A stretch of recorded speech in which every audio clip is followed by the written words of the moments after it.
Assalamualaikum warahmatullahi wabarakatuh.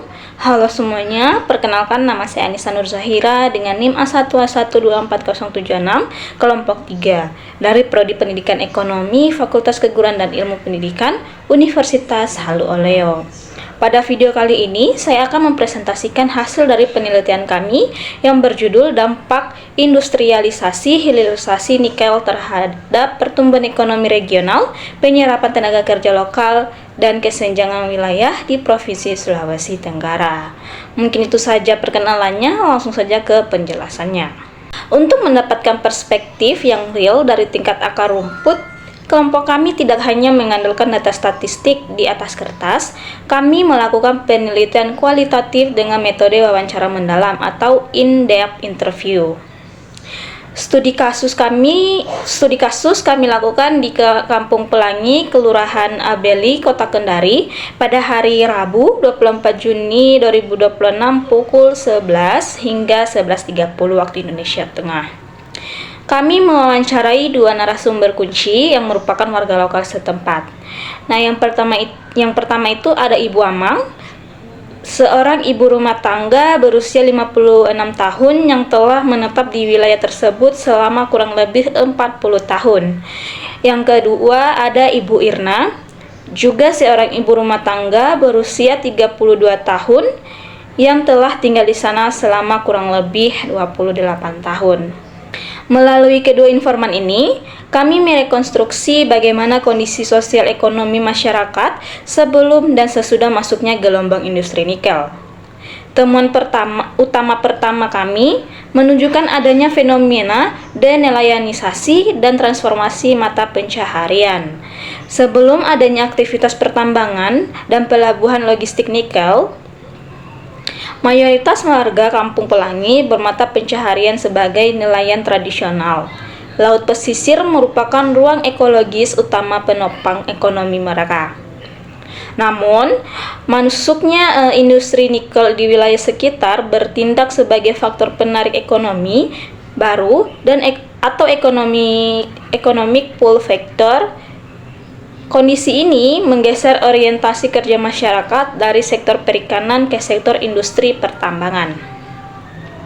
Sebagaimana yang disampaikan oleh Ibu Angman dalam kutipannya, kalau sejak ada tambang, memang ekonomi di sini lumayan berubah. Dulu kebanyakan orang di sini cari ikan, jadi nelayan semua. Sekarang sudah ada sebagian yang kerja di tambang. Meskipun terlihat ada perubahan, transisi profesi ini ternyata tidak berjalan mulus bagi seluruh lapisan masyarakat. Selanjutnya, eksklusi tenaga kerja lokal dan polarisasi kesejahteraan.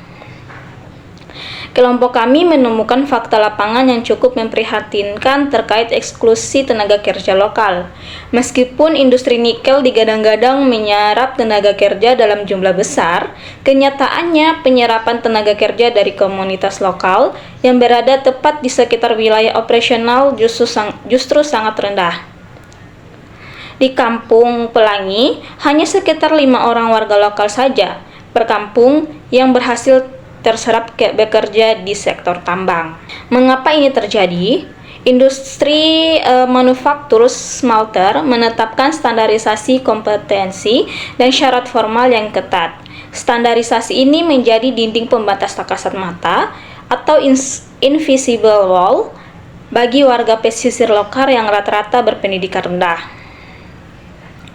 Kondisi ini melahirkan apa yang disebut dengan ekonomi pembangunan sebagai enclave ekonomi atau ekonomi enclave, yaitu sebuah kondisi di mana manfaat ekonomi industri raksasa hanya terkonsentrasi pada segelintir keluarga karyawan saja, sedangkan mayoritas warga lokal lainnya terpinggirkan.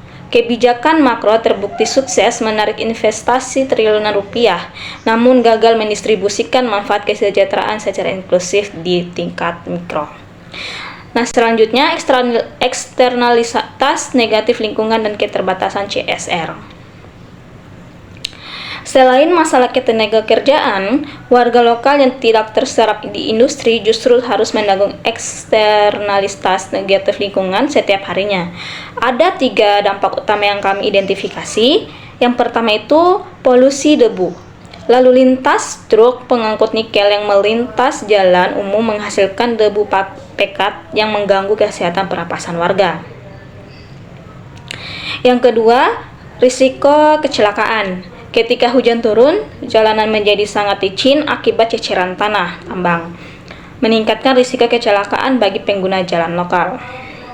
Yang ketiga yaitu hilangnya ruang ekologis. Ekspansi dermaga logistik pertambangan merusak wilayah pesisir tradisional, sehingga nelayan yang tersisa kehilangan area tangkapan ikan dekat pantai dan harus melaut lebih jauh dengan biaya bahan bakar yang lebih tinggi.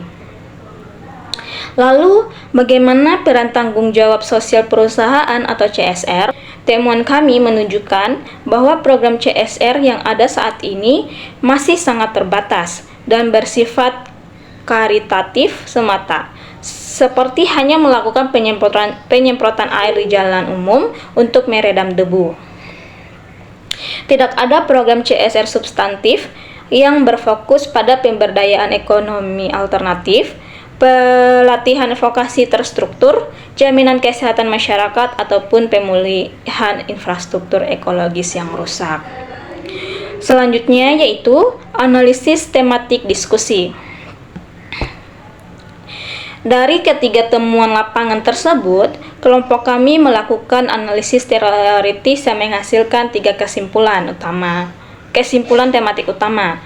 Pertama, denelayanisasi dan fragmentasi transisi profesi.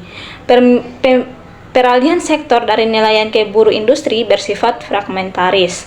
Keterampilan menangkap ikan yang dimiliki warga secara turun-temurun tidak linear dengan kebutuhan industri manufaktur modern yang membutuhkan keahlian mekanik atau operator alat berat. Nah, yang kedua itu institusionalisasi eksklusif. Sistem rekrutmen formal yang diterapkan perusahaan secara tidak langsung melambangkan peminggiran terhadap masyarakat pesisir berpendidikan rendah, menciptakan ketimpangan baru di dalam desa. Nah, yang ketiga itu distorsi keadilan ekologis. Kerusakan lingkungan jangka panjang hanya dikompensasi dengan tindakan karitatif jangka pendek yang tidak sebanding. Ketiga distorsi ini mengarah pada yang kami sebut sebagai paradoks makro-mikro atau adanya fenomena economic leakage atau kebocoran ekonomi. Pertumbuhan PDRB Sulawesi Tenggara melonjak sangat tinggi di tingkat makroekonomi, namun di tingkat mikro kesejahteraan real masyarakat lokal justru tidak optimal atau bahkan berjalan di tempat. Nah, selanjutnya itu kita ada di kesimpulan dan rekomendasi kebijakan. Sebagai penutup dari analisis kelompok kami berikut adalah kesimpulan dan rekomendasi yang kami tawarkan. Kesimpulannya yaitu hilirisasi nikel memang berhasil menjadi motor penggerak pertumbuhan PDRB dan investasi regional di Sultra. Namun, pola pembangunan ini masih bersifat eksklusif, melahirkan ketimpangan spesial, merusak lingkungan, dan program CSR yang dijalankan masih sangat minim dampak berkelanjutannya. Rekomendasi kebijakannya yaitu, untuk mengatasi paradoks ini, kami merekomendasikan 4 langkah solutif bagi pemerintah daerah dan pemangku kebijakan. Yang pertama, regulasi kuota tenaga kerja. Pemerintah daerah wajib mengintervensi dengan menetapkan kuota minimal penyerapan tenaga kerja lokal non-skill bagi masyarakat terdampak langsung di sekitar industri. Kedua, akselerasi pelatihan vokasional. Mendirikan pusat pelatihan kerja atau BLK gratis khusus untuk sertifikasi keahlian pemuda lokal agar mereka mampu menembus dinding kompetensi industri.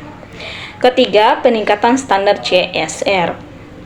Mendorong transformasi program CSR dari sekadar bantuan sosial jangka pendek menjadi program pemberdayaan ekonomi sirkular dan jaminan kesehatan komprehensif bagi warga pesisir.